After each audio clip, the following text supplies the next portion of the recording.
Today we are going to discuss about Mimosaceae family.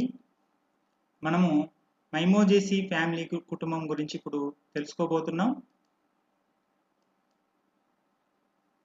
And contents దీంట్లో ఉండే అంశాలు distribution, habit and habitat, దీని యొక్క ఆవాసము, ఆకృతి, అదేవిధంగా వెజిటేటివ్ క్యారెక్టర్స్, శాఖీయ లక్షణాలు, ఫ్లోరల్ క్యారెక్టర్స్, దాని యొక్క పుష్ప లక్షణాలు, ఎకనామిక్ ఇంపార్టెన్స్, దాని యొక్క ఆర్థిక ప్రాముఖ్యం గురించి మనం తెలుసుకుంటున్నాం. Habit mostly trees and shrubs. దీని యొక్క ఆకృతి చూసినట్లయితే ఎక్కువ శాతం ఇవి హెర్బ్స్, అంటే దీంట్లో కొన్ని హెర్బ్స్ అంటే చిన్న చిన్న మొక్కలుగా గుల్మాలుగా పెరుగుతుంటాయి. For example Mimosa pudica. shrubs పొదలు చూసినట్లయితే మైమోజా హమాటా, క్లైంబర్స్ ఎంటడా, అదేవిధంగా ట్రీస్ అకేషియా, ఆల్బిజియా. ఇక్కడ మనం చూస్తున్నాము మైమోజా పూటికా, దీన్నే టచ్ మీ నాట్ అని కూడా అంటారు. ఇది మనకి హెర్బేషియస్ ప్లాంట్. ఇది చిన్న గుల్మంగా మనకు కనిపిస్తుంది. అదేవిధంగా స్టెప్స్ చూసినట్లయితే డిక్రోస్టాకిస్ సినేరియా, ఇది కూడా మనం చూస్తూ ఉంటాం. దీన్ని సాధారణంగా వెలుతురు చెట్టు అని కూడా అంటారు. ఇది పొదగా పెరుగుతుంది. అదేవిధంగా మైమోజా హమాటా, ఇది కూడా ఒక ముళ్ళ పొద మాదిరిగా పెరుగుతూ ఉంటుంది. నెక్స్ట్ వి సీ ద ఎంటెడా స్కాండెన్స్, దీన్నే అడవి చింత అని కూడా అంటారు. ఇది వుడీ క్లైంబర్, దీన్ని లైయన్ అని కూడా అంటారు అనమాట. సో ఇది పైకి ఎగబాకే మొక్క Entada scandens, it is the woody climber. And also we see Albizia lebbeck, దీన్ని ఎప్పుడు మనం we observe it as avenue tree, వీధులు ఎంబటి ఇది పెద్ద పెద్ద వృక్షాలు మనం చూస్తూ ఉంటాం అనమాట. ఆల్బిజియా లెబెక్, దిరిసేన అని కూడా అంటారు దీన్ని. అండ్ హ్యాబిటెట్, దీని యొక్క ఆవాసం చూసినట్లయితే మోస్ట్లీ జీరోఫైటిక్, ఎక్కువ శాతము ఎడారి పరిస్థితుల్లో పెరుగుతుంటాయి. నెప్ట్యూనియా ఈజ్ ఏ హైడ్రోఫైట్. సాధారణంగా ఇందులో ఎక్కువ శాతం మనకి ఎడారి పరిస్థితుల్లో ముళ్ళ పొదలుగా పెరిగే మొక్కలు, వృక్షాలు కనిపిస్తుంటాయి. కానీ నెప్ట్యూనియా ఒలరేషియాలో చూసినట్లయితే ఇది నీటిలో పెరిగే మొక్క. ఇది వెజిటేటివ్ క్యారెక్టర్స్, దీని యొక్క శాఖీ లక్షణాలను కనుక గమనించినట్లయితే root is a tap root system and this root penetrates deep into the soil. ఈ మైమోజేసి కుటుంబానికి చెందిన మొక్కలు అంటే వృక్షాలు కానీ పొదలు కానీ ఎక్కువగా ఉంటాయి ఇందులో.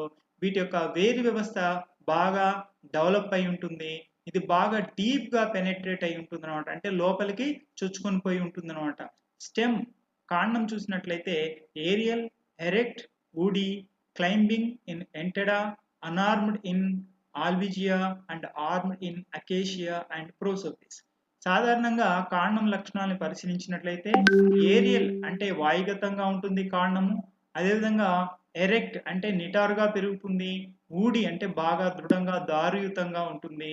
And we see the climbing condition in case of the Entada. ఇంతకుముందు చెప్పుకున్నట్లుగా మనం అడవి చింతలో చూసినట్లయితే ఇది క్లైంబర్, ఎగబాకే మొక్కగా మనకు కనిపిస్తుంది లయన్ గా. అనార్మ్డ్ ఇన్ ఆల్బిజియా, మనం ఆల్బిజియా జాతుల్లో చూసినట్లయితే వీటి మీద ముళ్ళు అనేవి ఉండవు. కానీ అకేషియా, ప్రోసోపిస్ లాంటి మొక్కల్లో, అకేషియా అంటే తుమ్మ, దీన్ని ప్రోసోపిస్ జూలిఫ్లోరా అంటే ఇది అడవి మనం సర్కారు తుమ్మ అంటారన్నమాట. వీటికి ముళ్ళు బాగా పెద్దవిగా ఉంటాయి. వీటిని ఆర్మ్డ్ అంటారన్నమాట, అంటే ముళ్ళతో కూడినవి. ఇది మనం చూస్తున్నాం armed condition. Armed shrubs are armed trees. Vegetative characters లో మనం ఇప్పుడు శాఖీయ లక్షణాల్లో పత్రం గురించి చూద్దాము. పల్వైనేట్ లీఫ్ బేస్, మనము లెగ్యుమినేసీకి సంబంధించిన ఫ్యాబేసీలో కానీ దీన్ని ఫ్యాబాయిడే అంటారు. అదేవిధంగా సిసాల్పినేసి, దాన్ని సిసాల్పినాయిడే అంటారు. ఇప్పుడు చెప్పుకుంటున్న మైమోజేసిని మైమోజాయిడే అంటారు అనమాట. ఇక్కడ మనం దీని గురించి తర్వాత డిస్కస్ చేద్దాం. వీటిలో పల్వైనేట్ లీఫ్ బేస్ అనేది ఉంటుంది, అంటే పత్రపీఠము బాగా ఉబ్బి ఉంటుంది. దీన్నే పల్వైనేట్ లీఫ్ బేస్ అంటారు అనమాట. ఇక్కడ చూసినట్లయితే అదేవిధంగా stipule is modified into spines in Acacia. In Acacia spirocephala hollow spines provide shelter to insects. This process is called myrmecophily. ఇక్కడ మనకి స్టిప్యూల్స్ అంటే పత్రపుచ్చాలు సాధారణంగా కంటకాలుగా రూపాంతరం చెందుతాయి. ఇక్కడ మనకి అకేషియా జాతుల్లో సాధారణంగా ఇది చూస్తుంటాము. అదేవిధంగా అకేషియా స్పిరోసెఫాలాలో ఈ కంటకాల్లో చూసినట్లయితే బోలుగా ఉంటాయి. Hollow structures. వీటి లోపల చీమలు అనేవి దీని లోపల ఆవాసాన్ని ఏర్పరచుకుంటాయన్నమాట. దీంతోటి ఒక రకమైన సహజీవన సంబంధాన్ని ఏర్పరచుకుంటాయి. దీన్ని myrmecophily, the symbiotic relationship between these plants Acacia spirocephala and ants is called as myrmecophily అంటారన్నమాట దీన్ని. అదేవిధంగా in Entada this stipules are modified as tendrils. ఇక్కడ ఎంటెడాలో చూసినట్లయితే మనకి ఈ పత్ర పుచ్చాలు అనేవి ఇవి ఎగబాకడానికి ఉపయోగకరంగా ఉండే విధంగా నులితీగలుగా మారడాన్ని మనం ఇక్కడ గమనిస్తున్నాం. In Acacia auriculiformis and in Acacia melanoxylon these are modified into phyllodes. ఇవి ఫిల్లోడ్స్ గా రూపాంతరం చెందుతాయి అన్నమాట. ప్రభాసనాలు అంటారు. అండ్ యూనిపిన్నేట్ ఇన్ ఇంగా డల్సి. ఇక్కడ మనము సీమ చింత అంటారు అనమాట. దాంట్లో పత్రాలు ఎలా ఉంటాయి అంటే ఏకపిచ్చకముగా ఉంటాయి. అంటే దాంట్లో ఒకటే ర్యాచిస్ అనేది సింగిల్ గా ఉంటుంది అనమాట. అంటే పత్ర విన్యాస అక్షం ఒకటే ఉన్నట్లయితే దాన్ని యూనిపిన్నేట్ అంటారు అనమాట. సో బైపిన్నేట్ అంటే this rachis is divided into primary rachis and secondary rachis. ఇక్కడ దీంట్లో పత్ర విన్యాస అక్షాన్ని చూసినట్లయితే ప్రథమ విన్యాసాక్షము మళ్ళీ ద్వితీయ విన్యాసాక్షంగా చీలిపోయినట్లయితే దాన్ని ద్విపక్షవత్ సంయుక్త పత్రాలు అంటారన్నమాట. So we observe the bipinnate leaves, compound leaves in Acacia, Prosopis and Albizia, Mimosa and other several plants. In Acacia spirocephala each pinule terminates into globule of parenchyma. So it is all belts of corpuscule that are eaten by ants. ఇక్కడ acacia స్పిరోసెఫాలాలో చూసినట్లయితే దీని యొక్క పిన్యూల్ అంటే పత్రం యొక్క కొన భాగంలో ఒక గ్లాబ్యూల్ అనే ఒక నిర్మాణం ఉంటుంది అనమాట. అంటే మృదు కణజాలయుత నిర్మాణం ఉంటుంది. అది చీమలు అనేవి ఆహారంగా తీసుకుంటాయి అనమాట. ఈ విధంగా వాటి మధ్య ఉండే సంబంధాన్ని మిర్మికోఫిలీ అంటారు. Mimosa pudica in Neptunia leaves are sensitive to touch. ఇక్కడ వీటిలో మైమోజా పూడికలో చూసినట్లయితే పత్రాలు స్పర్శకి చాలా సెన్సిటివ్ గా ఉంటాయి అనమాట. అందుకోసం వాటిని ఏమంటారంటే టచ్ మీ నాట్ అంటారు. మైమోజా పూడిక చూసినట్లయితే దాని యొక్క పత్రాలు అనేవి స్టాటిక్ మూమెంట్స్ అని కూడా అంటారు అనమాట. ఇందులో ఈ పత్రాలు అనేవి ముడుచుకుపోతాయి వెంబటే టచ్ చేయగా. నెప్ట్యూనియాలో కూడా, నెప్ట్యూనియా అనేది హైడ్రోఫైట్ అంటే ఇది నీటిలో పెరిగే మొక్క. దీంట్లో కూడా పత్రాలు అనేవి స్పర్శకి సూక్ష్మగ్రాహ్యంగా ఉంటాయి. సో ఇక్కడ మనము పత్రాలు, వివిధ రకాల పత్రాలు చూస్తున్నాం. ఇంగా డల్సి, దీన్ని పిథికలోబియం డల్సి అని కూడా అంటారు అనమాట. దీన్ని సీమ చింత అంటారు. ఇక్కడ పత్రాలు చూసినట్లయితే యూనిపిన్నేట్ అంటే ఏకపక్షవత్ సంయుక్త పత్రాలు ఉంటాయి. ఒకటే ఇక్కడ పత్ర విన్యాసాక్షం ఒకటే ఉంటుంది అనమాట. There is a single rachis here. ఇక్కడ this leaf rachis it is divided into two. It is branch. ఇక్కడ ఇది దీని నుంచి this is the primary rachis. It is divided into several secondary ర్యాచిస్.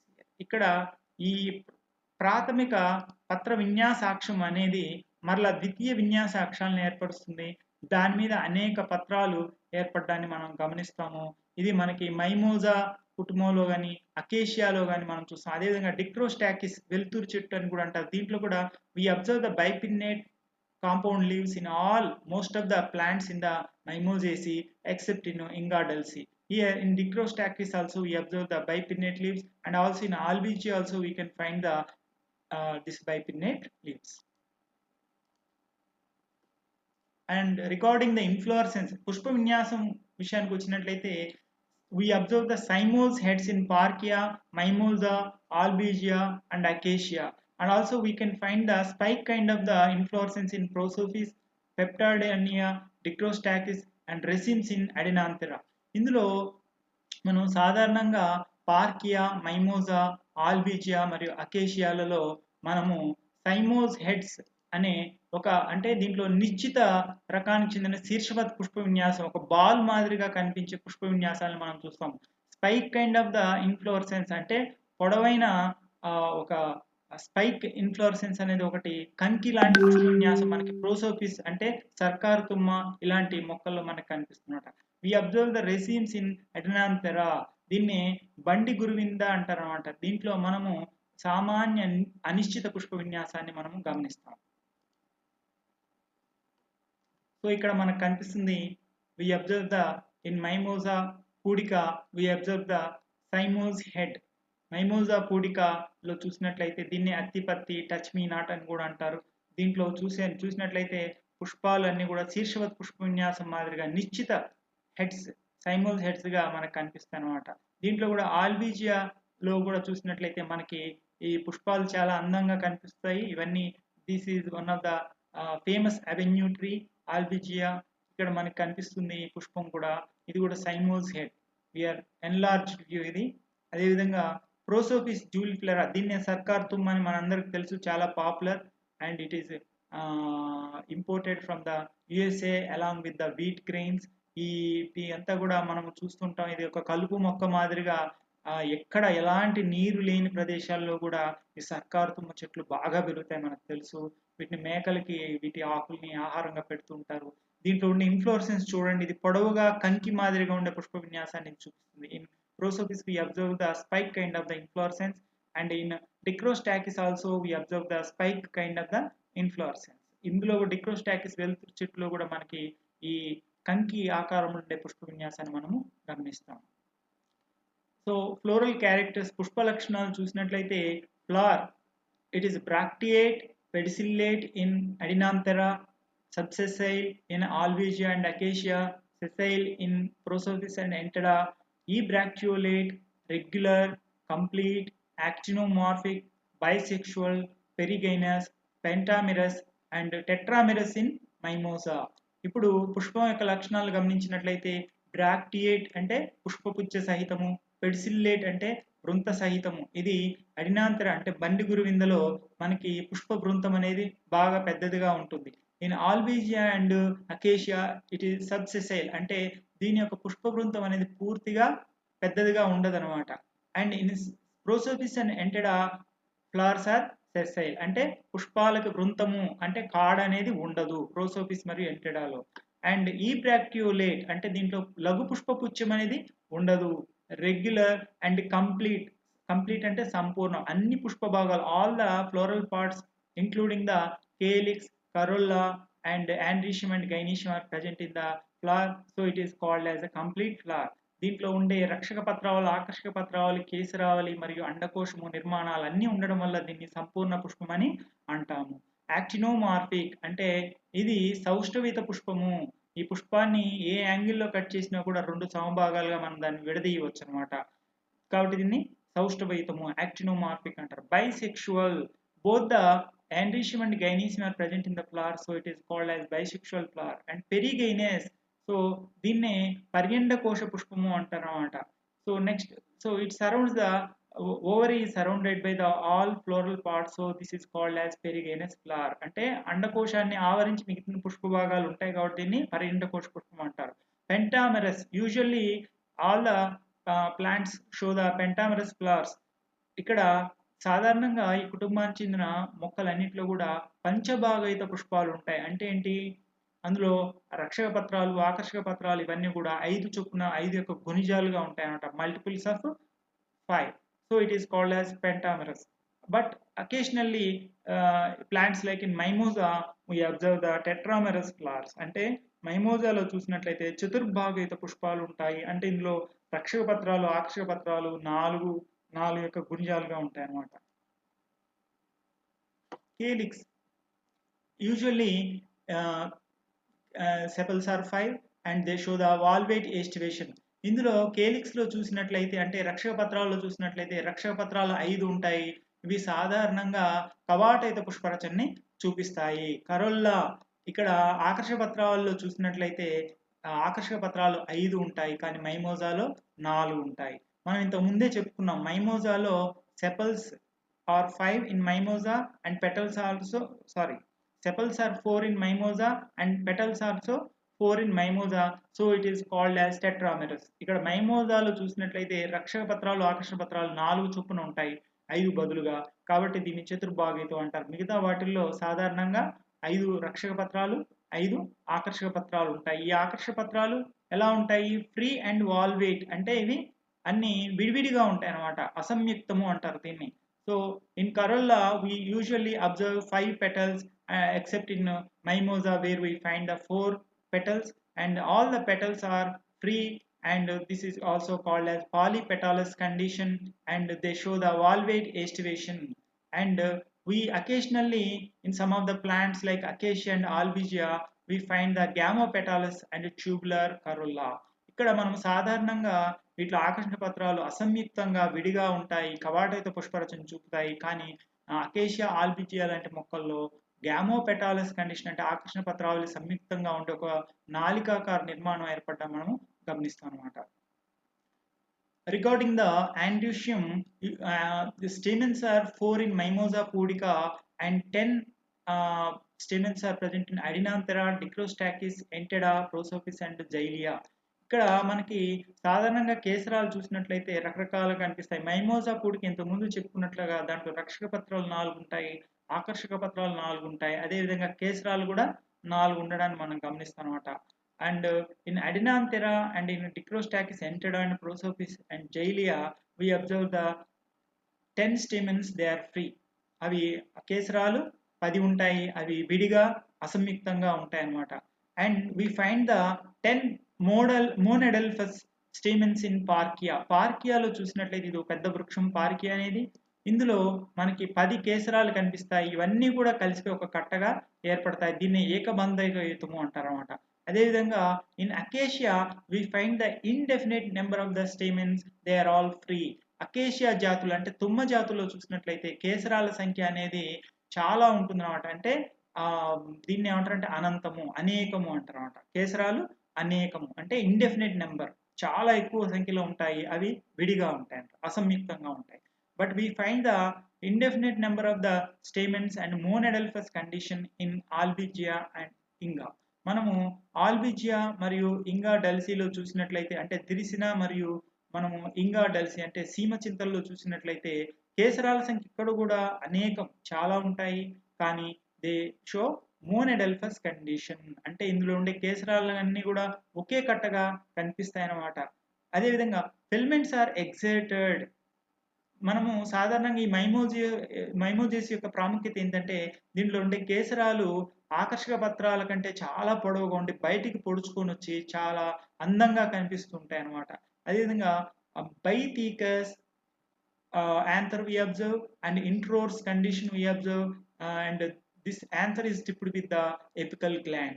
సాధారణంగా దీంట్లో ఉండే ఈ పరాగకోశాలు చూసినట్లయితే ఈ పరాగకోశాలు అనేవి బైథీకస్ అంటే 2 తమ్మెలను కలిగి ఉంటాయి, ద్వికక్షికము. ఇంట్రోర్స్ అంటే లోపలికి చూస్తూ ఉంటాయి అన్నమాట, అంతర్ముఖము అంటారు. And tipped with the apical gland, పరాగకోశం యొక్క కొన భాగంలో ఒక గ్లాండ్, ఒక గ్రంథి యుత నిర్మాణాన్ని మనము గమనిస్తాము. ఇది కేసరావళి గురించి.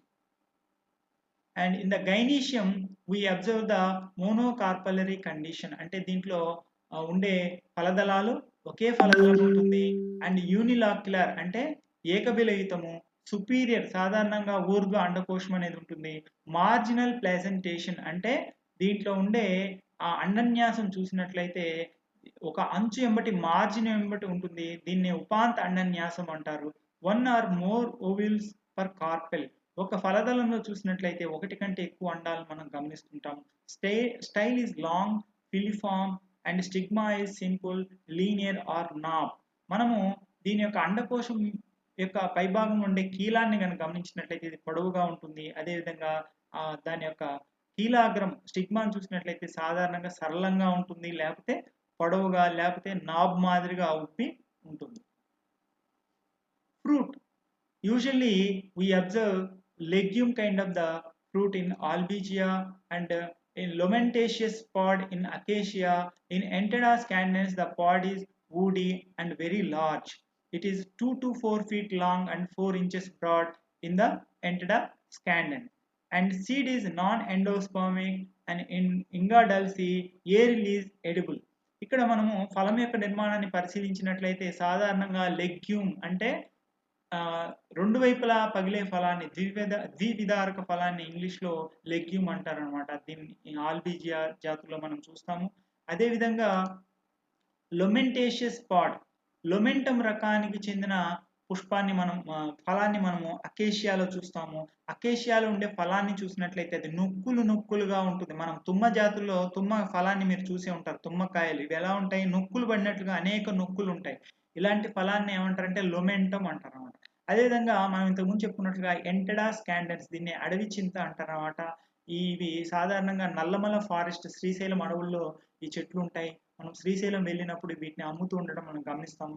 వీటి యొక్క గింజలు అనేవి చింత గింజల్లాగా పెద్దవిగా ఉంటాయి. కాకపోతే దీన్ని అడవి చింత అంటారు. ఈ కాయలు అనేవి చాలా పెద్దవిగా దారుయుతంగా ఉంటాయి. 2-4 ఫీట్లు పొడవు ఉంటాయి. అదేవిధంగా 4 ఇంచుల మందంతో ఉంటాయి. వీటి యొక్క విత్తనాలని కాళ్ళ నొప్పులకి ఉపయోగిస్తుంటారు. అదేవిధంగా సాధారణంగా దీంట్లో ఉండి ఈ కుటుంబానికి సంబంధించిన విత్తనాలు నాన్ ఎండోస్పర్మిక్ అంటే అంకురచ్ఛేదం అనేది ఉండదు విత్తనాలలో. ఇంగా డల్సి దీన్నే మనము సీమ చింత అంటాము. వీటిలో ఏరిల్ అనేది ఉంటుంది అన్నమాట. దాంట్లో స్పాంజ్ మాదిరిగా ఉండే విత్తనాన్ని ఆవరించి స్పాంజ్ మాదిరిగా ఉండే ఏరిల్ ఉంటుంది. దాన్ని తింటారనమాట. ఇక్కడ మనం చూస్తున్నాం అకేషియా నిలోటికా. మనము నల్ల తుమ్మలో చూసినట్లయితే దీన్ని లొమెంటం అంటారు. కాయలు ఈ విధంగా నొక్కులు పడినట్లుగా ఉంటాయి.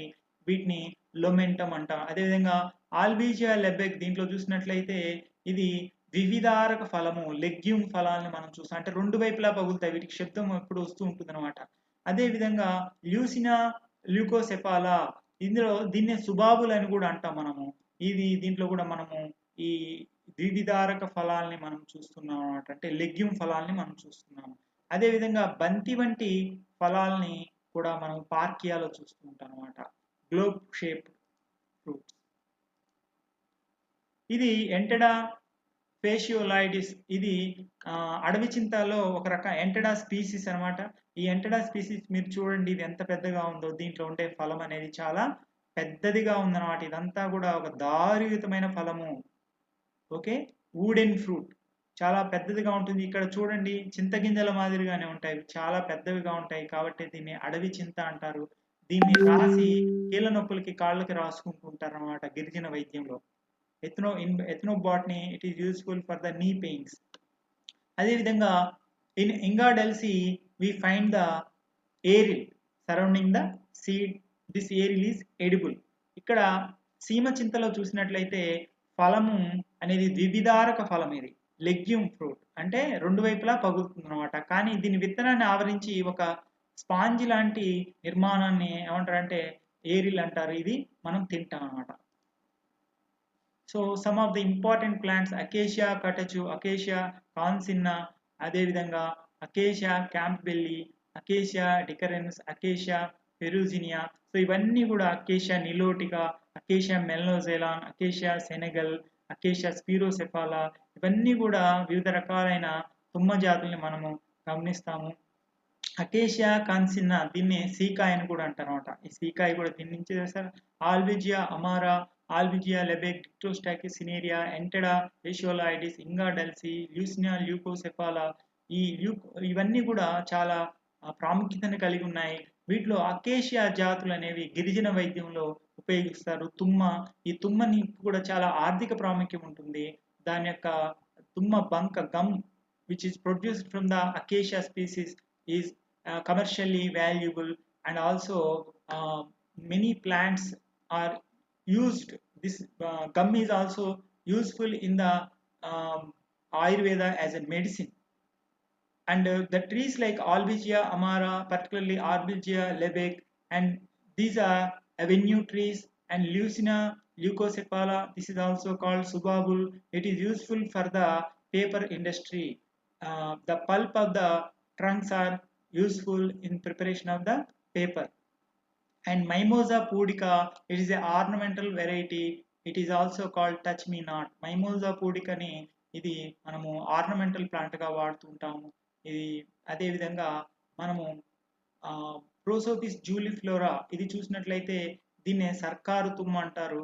ఇది ఎక్కువగా మేకలు అలాంటి వాటికి ఆహారంగా ఉపయోగిస్తాం అనమాట. So Samanea is also the most common avenue tree. So ఇక్కడ మీరు చూస్తున్నారు అకేషియా కాన్సిన్నా, దీన్నే సీకాయ అంటారు. Acacia spirocephala, it shows the myrmecophily, ఇది పిపీలికా ప్రియత్వం అంటారు తెలుగులో. అంటే చీమలతో సహజీవనం చేయడం. అకేషియా కటచు, అదేవిధంగా దీని నుంచి అకేషియా కటచు నుంచి కాచు అనేదాన్ని తయారు చేస్తారు. అకేషియా సెనెగల్ దీని నుంచి గమ్ మనం చూస్తున్నాము బంక తయారవుతుంది. ఇది ఒక తుమ్మ జాతి. అకేషియా మ్యాంగియం అండ్ సమానియా సమా. And family position according to Bentham and హుకర్ system of classification.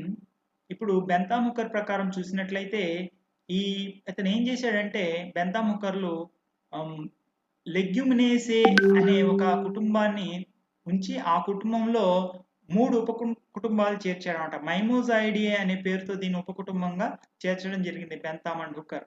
ఇక్కడ Bentham and Hooker they classified Leguminaceae as a family, and they classified the Mimosaidae and Cisalpinidae and Fabaeidae. So they kept these three as a subfamilies under the family Leguminaceae. ఇక్కడ అదేవిధంగా దీంట్లో క్రమము చూసినట్లయితే రోజోలిస్, అదే శ్రేణి చూసినట్లయితే Calyciflorae, sub class Polypetalae, class Dicotyledonae, division Phanerogams. As per the Bentham and Hooker's classification, this Mimosaceae family is treated as a subfamily and kept under the family Leguminaceae.